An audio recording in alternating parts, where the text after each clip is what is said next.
326 BC Alexander the great ने Iran पर फतह हासिल करने के बाद जब सरजमीन हिंद पर कदम रखा तो उसने सोचा कि जब वो ईरान जैसी सुपर पावर को शिकस्त दे सकता है तो अनगिनत रियासतों में बटा हिंदुस्तान उसके लिए कोई मुश्किल काम नहीं। चुनाचे 326 BC में उसने हिंदुस्तान पर चढ़ाई कर दी। इसी वजह से पोरस और अलेक्जेंडर की फौजों के दरमियान एक घमासान की जंग शुरू हो जाती है। लेकिन क्या ये जंग वाकई में पोरस हारा था? इसके पीछे हकीकत क्या है? आज तक हमें जो कुछ पढ़ाया गया वो कितना सच और कितना झूठ है, हम जानेंगे इस वीडियो में। टेक्सला का राजा अम्बी ना सिर्फ अलेक्जेंडर के सामने हथियार डाल चुका था बल्कि आने वाली मजीद जंगों में अलेक्जेंडर को मदद के लिए मजीद फौज, खुराक और मालो दौलत भी फराहम कर चुका था। इसी दौरान सिकंदर यानी अलेक्जेंडर ने पोरस को एक खत लिखा और उसे कहा कि दरियाए जेहलम के पार आकर मुझसे मिलो और मेरे सामने सर झुकाओ। जवाब में राजा पोरस ने लिखा कि हाँ, मैं तुमसे मिलूंगा लेकिन हथियारों के साए तले। पोरस का ये जवाब खुलेआम सिकंदर को जंग की दावत देने जैसा था। लिहाजा सिकंदर ने पोरस की सल्तनत पर हमला करने के लिए तैयारियां शुरू कर दी। यूनानी फौज तेजी से आगे बढ़ी और दरियाए जेहलम के किनारे आकर रुक गई। जेहलम का बिखरा हुआ दरिया यूनानियों को आगे बढ़ने से रोक रहा था। ऊपर से मानसून की बारिशें दरिया को और ज्यादा गजबनाक कर रही थीं।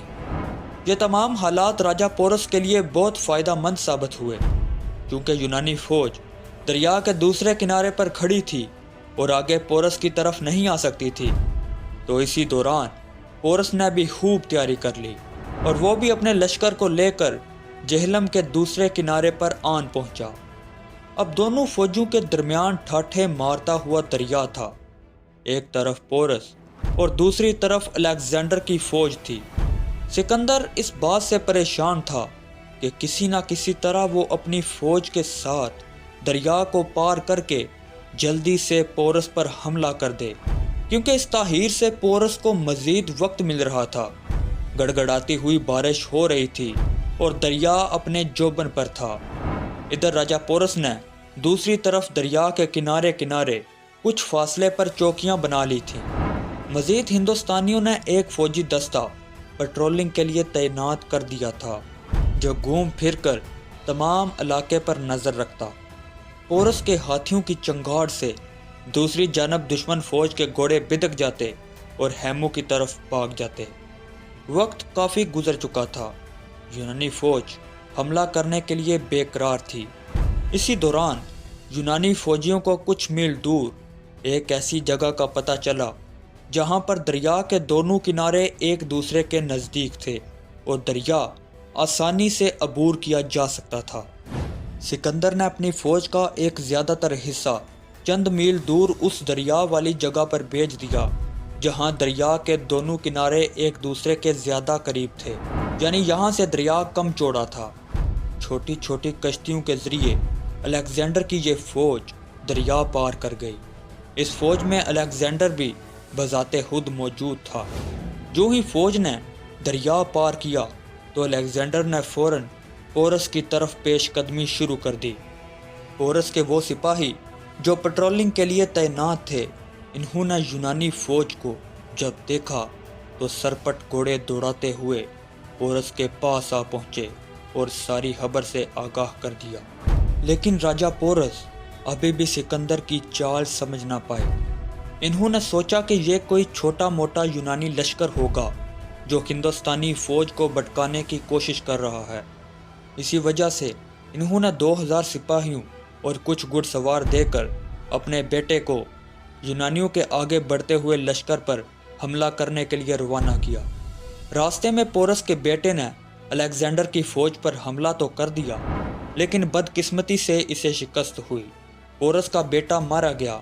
पोरस ने जैसे ही अपने बेटे की मौत की खबर सुनी तो वह खुद अपनी फ़ौज लेकर आगे बढ़े और जेहलम के एक मकाम ज़िला मंडी बहाउद्दीन पर दोनों फ़ौजें एक दूसरे के आमने सामने आ गईं। اب نہ تو دونوں کے درمیان کوئی دریا تھا اور نہ کوئی دوسری رکاوٹ۔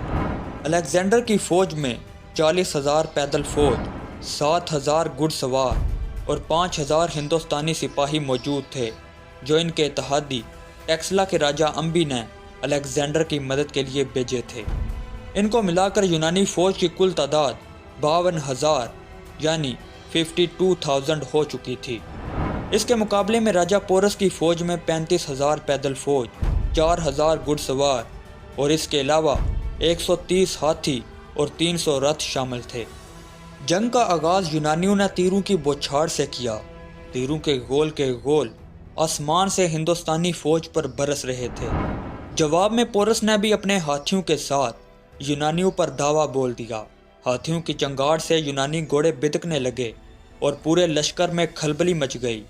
مزید یہ کہ پورس کے ہاتھیوں نے دشمن فوج پر ایسا زوردار حملہ کیا کہ یونانی فوج کا ایک بڑا حصہ زخمی ہو گیا۔ ہاتھیوں کے اس شدید حملے سے یونانی اس قدر گھبرا گئے کہ ان میں سے کئی درد سے چیخ رہے تھے، کچھ پیچھے کی طرف بھاگ رہے تھے۔ یہ جنگ کا عجیب سما تھا۔ یوں لگ رہا تھا کہ اب پورس کی فوج یونانیوں کو شکست دینے کے قریب ہے۔ لیکن یونانی ہسٹورینز کے مطابق اچانک الیگزینڈر سنبھلا۔ اس نے بکھری ہوئی فوج کو دوبارہ سے یکجا کیا اور پھر سے حملہ شروع کر دیا۔ اس نے کیٹاپلٹس کے ذریعے ہاتھیوں پر آگ برسانا شروع کر دی۔ کئی یونانی فوجی ان ہاتھیوں پر تیروں کی بارش کر رہے تھے۔ آگ کے شعلوں اور تیروں کی بوچھاڑ سے اچانک پورس کے ہاتھی گھبرائے اور اپنی ہی فوج کو کچلنے لگے۔ یونانی ہسٹورینز کے مطابق جتنا نقصان پورس کی فوج کو ان ہاتھیوں نے پہنچایا تھا، اتنا خود یونانیوں نے بھی پورس کا نہیں کیا تھا۔ جنگ کا پاسا پلٹ چکا تھا۔ آدھے سے زیادہ ہندوستانی لشکر تو ان ہاتھیوں کی بھینٹ چڑھ گیا، کچھ زخمی ہوا اور باقی میدان جنگ چھوڑ کر بھاگ نکلا۔ یونانیوں کے مطابق الیگزینڈر جنگ جیت چکا تھا۔ جب راجا پورس کو گرفتار کر کے سکندر کے پاس لایا گیا تو اس نے راجا سے سوال کیا کہ بتاؤ تمہارے ساتھ کیا سلوک کیا جائے۔ جواب میں راجا پورس نے کہا، وہی جو ایک بادشاہ دوسرے بادشاہ کے ساتھ کرتا ہے۔ سکندر اعظم راجا پورس کی بہادری سے اتنا متاثر ہوا کہ اس نے پورس کی ساری سلطنت اس کے حوالے کر دی اور مزید علاقے بھی پورس کو بطور تحفہ دیے۔ لیکن دوستو ذرا رکیں، یہ کہانی کا پہلا رخ ہے۔ یونانی تاریخ دانوں کے مطابق پورس یہ جنگ ہارا تھا اور سکندر کے سامنے اس نے سرنڈر کیا تھا، لیکن بعض ہسٹورینز اس بات کو ماننے سے انکار کرتے ہیں۔ اس کی دو بڑی وجوہات ہیں۔ پہلی یہ کہ اس جنگ کی کہانی یونانیوں نے لکھی تھی، تو ہو سکتا ہے کہ وہ اپنے آپ کو بڑا دکھانے کے لیے اس جھوٹ کا سہارا لے رہے ہوں۔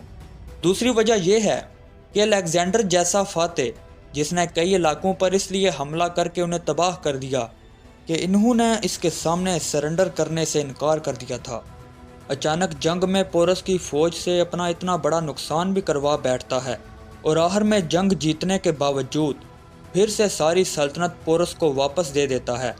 یہ بات کچھ پلے نہیں پڑتی۔ مزید یہ کہ اگر الیگزینڈر اس جنگ کو جیتا تھا تو اس نے آگے آنے والے ہندوستانی علاقوں پر حملہ کیوں نہ کیا؟ قرینِ قیاس بات یہی ہے کہ راجا پورس اس جنگ کو جیتے تھے۔ خیر حقیقت اصل میں کیا ہے یہ اللہ ہی بہتر جانتا ہے، مگر یہ ایک حقیقت ہے کہ ہندوستان میں ایک چھوٹی سلطنت کے راجا پورس نے سکندر جیسے طوفان عظیم کو روکا اور اسے واپس جانے پر مجبور کر دیا۔ یوں ہندوستان راجا پورس کی وجہ سے اس پہلے یورپی حملے سے محفوظ رہ گیا۔